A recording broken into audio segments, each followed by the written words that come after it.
በስመ አብ ወወልድ ወመንፈስ ቅዱስ አሐዱ አምላክ አሜን።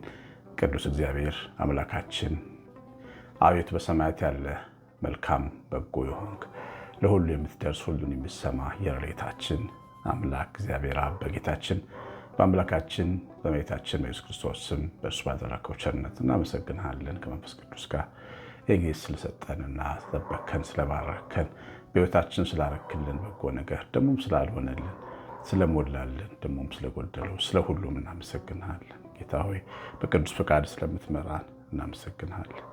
ሁላችንን በየአድራሻችን ስለምታገኘን ስለፈለግከን ተሸክመን ስለምታኖረን ትዕግስተኛው መድኃኔዓለም ክብር ምስጋና ይገባሃል። አቤቱ ይህንን ቅዱስ የሱባዔ ሰዓት ስለሰጠህ እናመሰግንሃለን።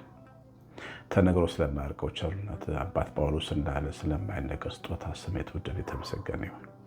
በጌታችን በአምላካችን በመድኃኒታችን በኢየሱስ ክርስቶስ ስም በእርሱ ያለ ክብር ለአብ ለመንፈስ ቅዱስ ይገባል፣ ዛሬም ዘወትርም ለዘላለም አሜን። ተወዳጆች እግዚአብሔር ልጆች ሁላችሁ እንደምን ቆያችሁ?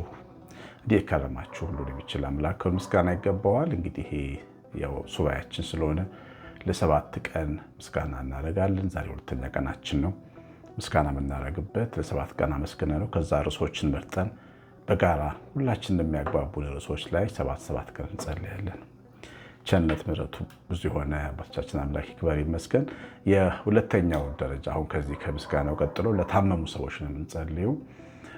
የታመሙባችሁን ቤተሰቦቻችሁን ሁሉ ስማችሁን ጽፋችሁ አስቀምጣችሁ በስማችሁ መሰረት ጸሎታችሁን በቤተሰቦቻችሁ ስም ላይ ጸሎቱን እናደርሳለን። እግዚአብሔር ይሰማናል፣ ይረዳናል፣ ይፈውሰናል።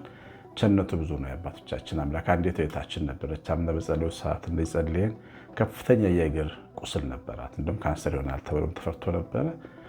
እንደዚያ ጋር ጸሎት ጸልያ ዛሬ ጤነኛ ሆና እግሯ ድኖ ተሽሏት ትሄዳለች እና ተአምር የሚሰራ አምላክ ነው ያለን። አስቡበት ይህን እግዚአብሔር ልጆች፣ እግዚአብሔር ይባርካችሁ። ዛሬ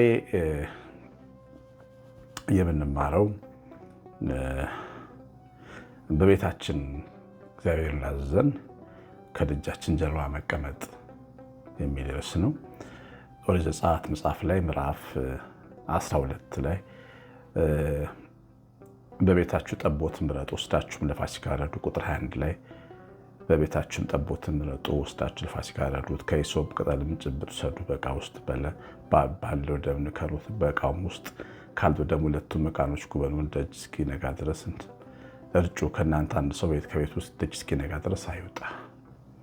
ያው እስራኤላውያን በግብፅ ሀገር በነበሩ ጊዜ ከግብፅ ለመውጣት የመጨረሻው የፋሲካ በዓላቸውን ሲያከብሩ ነው። በጋርደው ደሙን ረጭተው፣ እነሱ ግን ከበር እንዳይወጡ ደጃቸው ላይ የሚቀስፍ መልአክ ይመጣል። እስራኤላዊም ቢሆኑ ካልታዘዙ ይቀሰፋሉ እና ቃሉን ሰምተው ከደጃቸው ጀርባ እንዲቀመጡ ታዘው እንደነበረ ይነግረናል። እነዚህ እስራኤል ልጆች ይህን በማድረጋቸው በግብፅ ሀገር ከወረደው በኩረ ሞተ በኩር ወይም የመጀመሪያ ልጆችን የሚገድለው መልአክ ሲመጣ እነሱ ግን ተርፈዋል።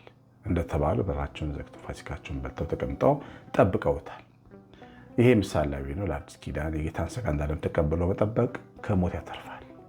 ሥጋዬን የበላ ደሜን የጠጣ የዘላለም ሕይወት አለው ይላል። ቁረቡ፣ ሥጋው ደግሞ ተቀበሉ። የዐቢይ ጾም ጥሩ ጊዜ ነው። እግዚአብሔር ልጆች ምክንያት አትፍጠሩ። ምክንያት ቢፈጥሩ ኖሮ አልቀው ነበር እነዛ ሰዎች።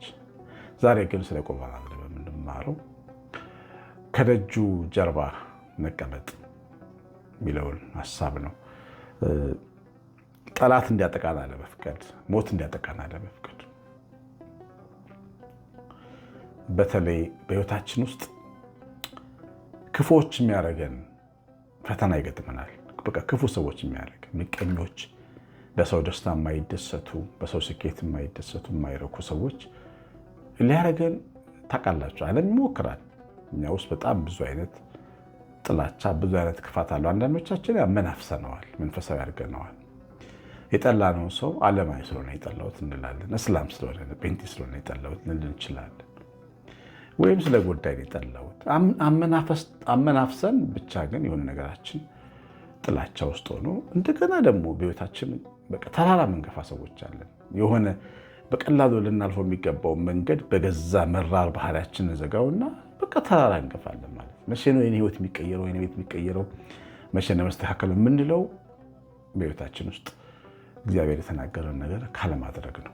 ይሄ ብዙ ጊዜ በባህሪያችን በውስጣችን በጸባያችን ላይ የምናሳድጋቸው ነገሮች ብቸኛ መድኃኒታቸው እግዚአብሔር ቃል እየሰሙ ራስን ማስተካከል ነው። አንዳንድ ሰው ሆዴ እሺ አይለኝም ከተቀየመ ተቀየምኩኝ የሚል አለ። በግልጽ እውነትም ከተቀየመ ማይታረቅ ነው። ቶሎ አይቀየምም፣ ከተቀየመ ግን ማይታረቅ። ተቀይሞ አለመታረቅ ስጋዊነት ነው፣ የስጋ ፍሬ ነው። ያስኮንናል፣ ጸሎት እንዳይሰማ ይከለክላል። የእግዚአብሔር ቃል መታረቅ የህይወት በረከትና ግዴታ እንደሆነ 7 ጊዜ 7 እንኳን ቢበድለኝ ይቅር ልለው እንዲገባኝ ስለሚነግረኝ ራሴን ማስተካከል በእግዚአብሔር ቃል ተደግፌ ነው። ከዛ ውጭ ግን ስጋና ደም ራሱ ሊያስተካክል ይችላል። አያችሁ፣ እንዲህ አክራሪዎች፣ መጥፎዎች፣ ጨካኞች፣ ቀናተኞች፣ በቀለኞች፣ ይቅር የማይሉ የሚያደርገን ያደግንበት ዓለም ነው። ከዛ ባህሪ ደግሞ የሚያላቀን ደግሞ የምንሰማው እግዚአብሔር ቃል ነው። ቃሌ ህይወት ነው ይላል እግዚአብሔር ቃል። እውነት ነው፣ ህይወት ነው። እና ደጅ ውስጥ እንዳንሞት እነዚህ ሰዎች ከቤታቸው ቢወጡ ጠፍተው ነበር፣ ተገለው ነበር። ፋሲካውን ባይበሉ ደሙን ባይቀቡት በጎበናቸው ቤታቸው ውስጥ መልአክ ገብቶ ይገላቸው ነበር። እስራኤላዊ መሆን ብቻ ያተርፋቸው ነበር። የእግዚአብሔር ልጆች ተብለን መጠራታችን ብቻ ያተርፈንም። የአባታችንን ቃል ወንጌል በስብከት ስንሰማ ህይወታችን ውስጥ ተግባራዊ ለማድረግ መወሰን አለብን። ታዲያ በምን እናስተካከላለን? ሚክያስ የሚባል አንድ ጎበዝ ዘማሪ አለ። በምን እጽናናለሁ ካልደገፍከኝ የሚል መዝሙር ያለው። በምንድን ነው የምንስተካከለው? እግዚአብሔር ካልረዳን። ታዲያ ቃሉ ቀላል ንግግር መስማትና ዝም ብሎ መስማት ከሆነ ምንድን ሊያስተካከል የሚችለው? እግዚአብሔር ልጅ እግዚአብሔር በቃሉ በኩል ነው ቁልፍ ያስቀመጠው። ሰማይን በከዋክብት እንዳስጌጠ ያስጌጠናል። ምድር በአበቦች እንዳስጌጠ አበባ ያደርገናል። ቃሉ ስንሰማው እግዚአብሔር ዛሬ ምን አለኝ? ያን አለመርሳት። አያችሁ፣ ያን አለመርሳት። የእምነት ሰው የሚኮነው በመስማት ነው። እምነት መለማመድ፣ ይቅር ማለትን መለማመድ፣ ቃሉን እየሰሙ ብሏላ በቃሉ በኩል እግዚአብሔር ይቅርታ ጠየቅን መለማመድ፣ በትዕቢት አለመታጀር፣ ሚስትህን ጓደኛ ይቅርታ አድርግልኝ ማለት መልመድ፣ ይቅርታ አድርግልኝ ባሌ ብሎ መልመድ፣ አንቆ የሚዘንን ትዕቢት መስበር። ያችሁ ቃሌን ሰምቶ የሚሰራ ቤቱን በዓለት ላይ ሰራ ሰው ይመስላል። ነፋስን ነፈሰ፣ ጎርፍን ጎረፈ፣ አልወደቀም ይላል። የሚወድቀው ድንጋዩ ላይ ሳይሆን አሸዋ ላይ ሰራውን ቃሉን ሳይሰማ በስሜት ብቻ የሚኖር ሰዋል። ለእያንዳንዱ ጉዳይ ስሜታዊ መልስ ይሰጣል። ስራ ቢበላሽ ስሜታዊ መልስ፣ ጭቅጭቅ ቢፈጠር ከትዳር ጋር ስሜታዊ መልስ፣ ከጓደኛ ከባልንጀራ ጋር ዲቤት ቢኖር ጭቅጭቅ ቢኖር ስሜታዊ መልስ፣ ቁጣ የተሞላበት መራርነት፣ ንግግሮች ስጋዊነት። ቦሌ አካባቢ በቀደም ሄጄ 2 መኪኖች አጠገብ የተጋጩ እና ከኋላ የገጩት ትልቅ ሰው ናቸው ከልጃቸው ከወጣት ልጃቸው ጋር። ከፊት የተገጨው ደግሞ ወጣት ነው።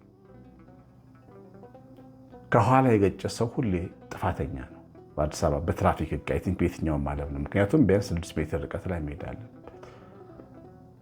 ልክ እንደወረዱ ሰውየው ገጭተው ትልቁ ሰውዬ እንደወረዱ ካፋቸው የወጣውን ቃል እኔ አልነግራችሁ እንዴት እንደሚያሳፍር። ልጃቸው አጠገባቸዋል። የተገጨው ሰውዬ የሚናገሩ ነገር ጠፋበት፣ የእሳቸውን ንግግር ሰምቶ ማለት ነው። እና መጡ ሊያናገሩት፣ መስታወቱን ዘግቶ ሊያናግራቸው አልፈለገም። የገጩበትን ምንድነው የመኪና መስታወት እኔ አሰራዋለሁ ብሎ ትቷቸውን ሄደ። እሳቸው ትልቅ ሰው ናቸው፣ በእሳቸው ልክ ብናገር እጎዳቸዋለሁ ብሎ። የእሳቸው ግን ንግግር ያስደነግጣቸዋል። አሁን እኚህ ሰውዬ ግጭት አደረሱ አይደል? ሰው ገጩ፣ መኪና ገጩ። ያን ችግር ለመፍታት የተጠቀሙበት ስጋዊነት ነው። በቃ ስድብ፣ ውርደት። የእግዚአብሔር ቃል ቢያውቁስ ኖሮ ሌላ መንገድ። ለዚህ ነው ስሜት ብቻ ሲመራ አደጋ ውስጥ ነው። ይህ ሰው እያወራ አንድ ነገር ቢያደርጋቸው ወርዶ ቢደበድባቸውስ? ትልቅ ሰው ናቸው። ልጃቸው እንዴት እንዳፈረ ልነግራችሁ አልችልም። በሳቸው ንግግር እንደዚህ ነው የምንሆነው። አያችሁ፣ እግዚአብሔር ቃል ካልሰማን ስሜት እንዲናገር ነው የምንፈቅድለት። በሩን የሚከፍተው መድኃኒዓለም ሳይሆን ስሜት ይሆናል፣ ችግር ሲያንኳኩ። ከዛ በኋላ በቃ ጉዳታችን ብዛት፣ ከሰው ጋር እንቀያየማለን። የጣላነው ሰው ይበዛል፣ ያስቀየምነው ሰው ይበዛል፣ የሚጠምደን ሰው ይበዛል፣ ክፉ የሚለን ሰው ይበዛል። ለቅሷችን ድንኳናችን ላይ የማይመጣ ሰው ይበዛል፣ ወልደን የማይጠይቀን ይበዛል። ለምን? ቤተክርስቲያን ስትሄዱ ሰላም የሚለን ሰው የለ። እግዚአብሔር ፊታችን ጠቁሯል። ምክንያቱም ልባችን፣ ዝንባላችን ክፉ ነው። ስለዚህ ይሄ ለዚህ መድኃኒቱ ቃሉን መስማት ነው። እኛ እንደ ሕፃን ልጅ ነን። አሁን ለመንፈሳዊ ሕይወት እንደ ሕፃን ልጅ ነው። ሕፃን ልጅ ገና ከአቦጊዳ ከሃሁ እንደሚጀምር መንፈሳዊ ሕይወትም ከሃሁ ነው የምንጀምረው። ይህን እወቋት። እንደ ሽበቴ ልክ አቅርቡልኝ የሚባል የለም። ሽበት ብቻ ሕፃን እንድንሆን ባይኖራችን እንደ ሕፃን ነው መቀበል ያስፈልጋል። ግን ያን እግዚአብሔር ቃል ደግሞ ተግባራዊ ማድረግ ያስፈልጋል። ብትቆጡ እንዴት ትመልሳላችሁ? ብትከስሩ እንዴት ታስባላችሁ? ብትደክሙ እንዴት ታስባላችሁ? እንደ እግዚአብሔር ቃል ነው ወይስ በስጋችን ብቻ? ሰው ያስቀየማችሁ እንዴት ታስባላችሁ? በደንብ ለይቶ እግዚአብሔር ቃል ይነግራል ማለት ነው። አያችሁ፣ እንደዚህ ስንሆን በእግዚአብሔር ሐሳብና ቅጥር ውስጥ እንሆናለን። ቤታችን ውስጥ እንሆናለን። ጠላት አያገኘንም። እንደ ወጣ ስንልስ፣ እንደ ልባችን እንናገር ስንል፣ እንደ ልባችን እናስብ ስንል፣ እናድርግ ስንል ግን ህይወታችን ውስጥ የሚገባው ቀውስ በቀላሉ ሊወጣ አይችልም። ግብፃውያን እንዳለቀሱት ነው የምናለቅሰው በገዛ ደጃችን ላይ። እስራኤል ግን ከቤታቸው አልወጡም። እግዚአብሔር ያለውን ሰሙ፣ አመኑ፣ ፋሲካን አደረጉ፣ በክብር ባህር ተሻግረው አለፉ። እግዚአብሔር ለሚሰሙት ባራኪ ነው። እግዚአብሔር ቃሉን እየሰሙ ለህይወታቸው ለመራት የሚሞክሩ ባራኪ። ሲደክማችሁ በእግዚአብሔር ቃል ህይወቱን መዝኑት። ምንም ነገር ቢሰማችሁ ለማለት ብትነሱ በእግዚአብሔር ቃል ህይወትን መዝኑት። ልክ ነኝ የማደርገው ቃሉ ይደግፋል ማለት ያስፈልጋል። እንደዚህ ስለማንል ነው ዛሬ ዘረኛ ቤተክርስቲያን ውስጥ የምንኖረው። ትግሬ ስለሆንኩኝ ነው ትግሬ ቤተክርስቲያን ሄደው ምንለው። አማራ ስለሆንኩ ጎንደር ቤተክርስቲያን ሄዳለሁ። ኦሮሞ ስለሆንኩ ኦሮሞ። በዚህ ልክ የወረድነው እግዚአብሔር ቃል የሚናገረውን ከመስማት ለብዙ ዘመን ስለጠፋ ነው። እየሞትን መሆናችን ያስታውቃል። ራሳችንን በደንብ ማረም አለብን። የሰማኑን በልቦናችን ጻፈልን። እግዚአብሔር ቸርነት የእናታችን ቤታችን ረት በረከት የሚላት ጥበቃ አብሮን ይሁን። ትምህርቱ ላይ ኮሜንትና ላይ አድርጋችሁ እግዚአብሔር እናንተን ቤታችን ይባርክ። አሸናፊ ገብረ ማርያም ነኝ። ሰላም